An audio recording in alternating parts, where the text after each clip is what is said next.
Hi, it's Phil here from philsolano.com, and today we're going to be looking at list building tips. So first of all, what is list building? Building an email list is the way to get people to subscribe to your newsletter. To get them to subscribe, you need to offer them something of real value. In other words, you need to offer them some quality product or service.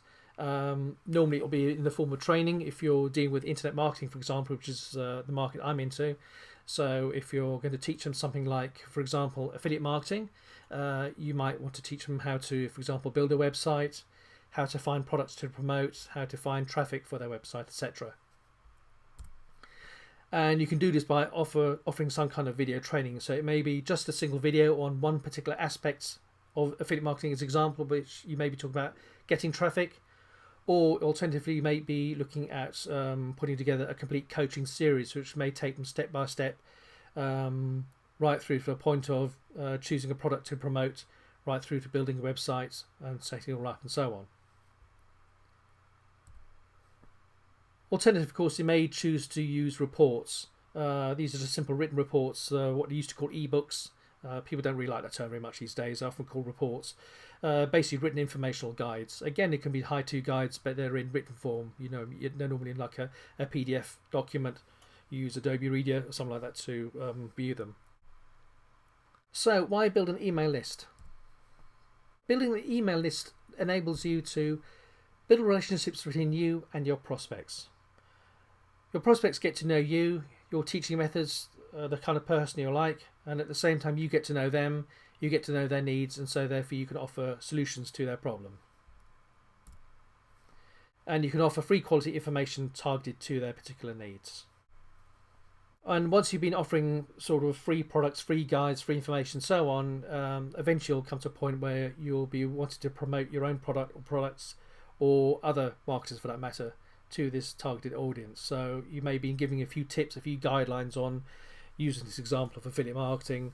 Then eventually either you bring out an affiliate marketing course, or you know of another good marketer, a marketer of repute who's brought out a course on affiliate marketing, and you'll then be able to promote this product to your list of hungry buyers. So let's look at growing your email list. Encouraging people to subscribe is important because they'll receive updates, useful information and training, as I've already mentioned.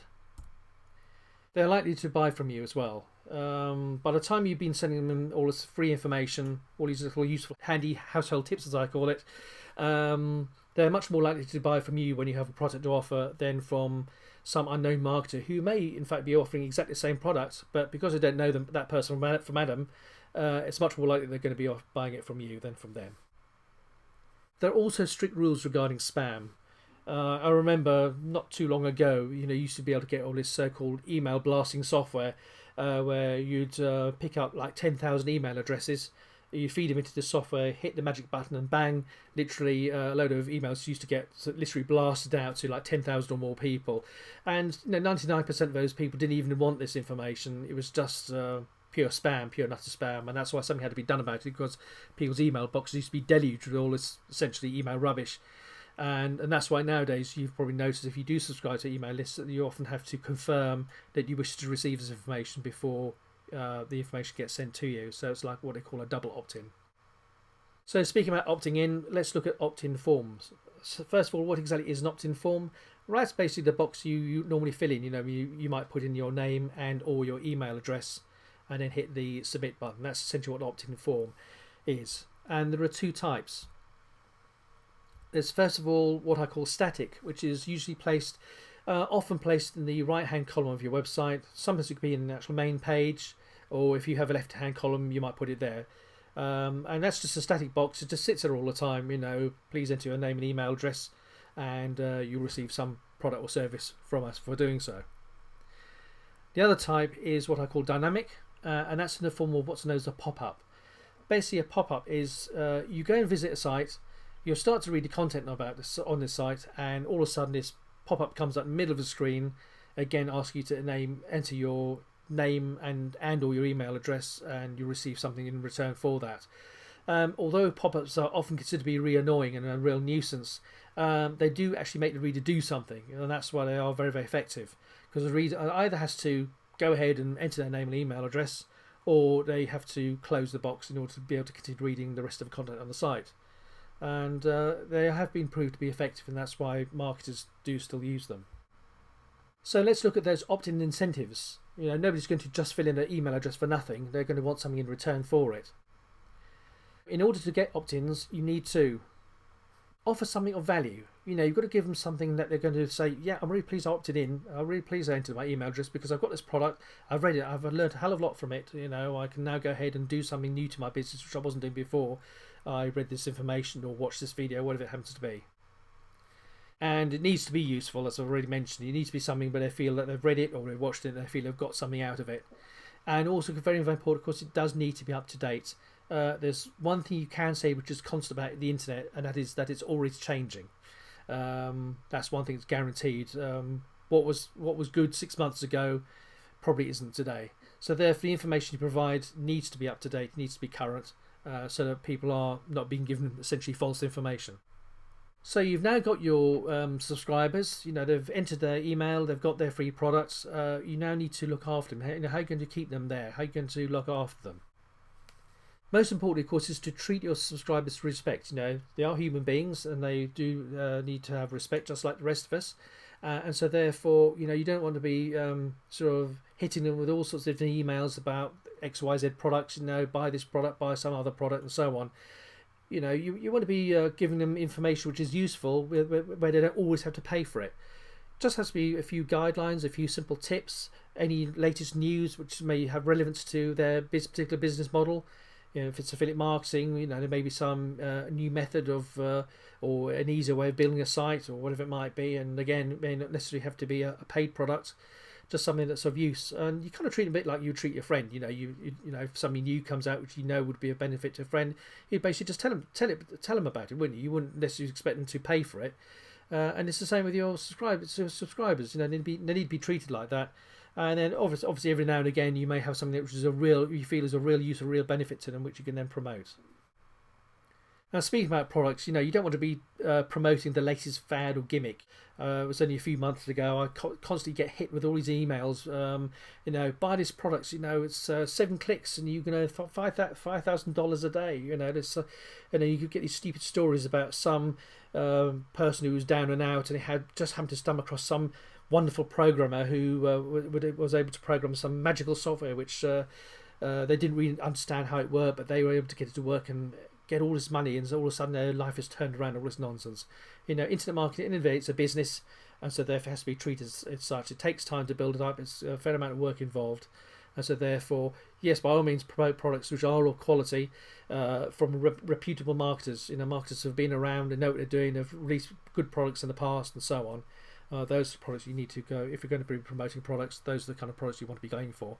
And normally with those sort of marketers, they will normally only promote quality products maybe 2-3 times a year at the most. It takes quite a long time to put a product together, and normally those kind of marketers will only do that. And so they're of good quality, and it gives your list a breathing space between promoting one product to promoting the next, and so on. And so it's sort of very important, as I already mentioned, is that you do need to offer value. Free, useful, informational, and promote quality products are relevant to their business models. I kind of mentioned that in the second bullet point. Very important, of course, is to keep in contact with them. There's nothing worse than to get them to subscribe to your list.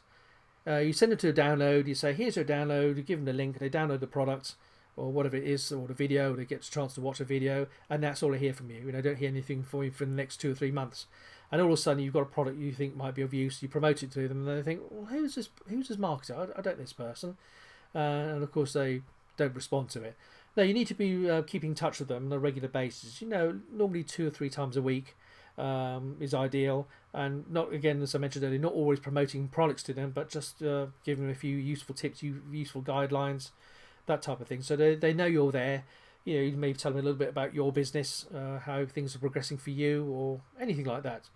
And that way they get used to receiving emails from you. Sometimes they might even actually look forward to receiving emails from you because they're interested in what you're doing. They feel like they're not out there on their own, this kind of stuff. And then, of course, when you do come to promote a product, they'll be quite keen and they'll be quite receptive to it. And they're much more likely to buy from you if they see regular emails from you which aren't always product promotional emails either.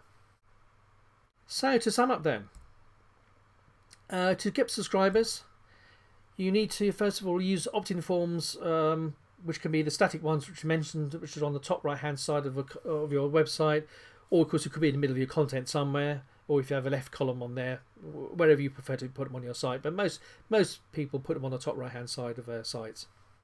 It's very important to use pop-ups for maximum attention. Annoying as they may be, they do make sure that the reader takes action. They either have to enter their email address or they have to close a pop-up. Either way, that will make the pop-up go away. So they've had to take some kind of action to make that pop-up disappear.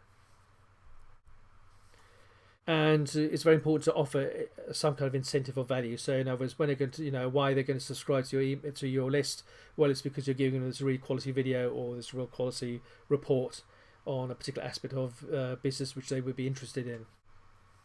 And of course, very, very important is to treat your list with respect. As I mentioned earlier, it's important to make sure that you offer emails of quality, information, useful information, guides, tips, all this kind of stuff for free. And every now and again you may promote some kind of product which is of value, which is directly related to their particular business model, whatever that happens to be. The other thing, of course, is very important is to keep in contact with them as well. As I said earlier, there's nothing worse than just, here's a product, and then 2 months later you send them an email. No, you need to be keeping in touch with them maybe two to three times a week. So this is just a guide. There's of course quite a lot more to email marketing than what I've mentioned here. And if you're interested to find out more information, then by all means come and visit the site. And that is at philsolano.com. http://philsolano.com. So this is Phil signing out, and look forward to speaking to you in the next video.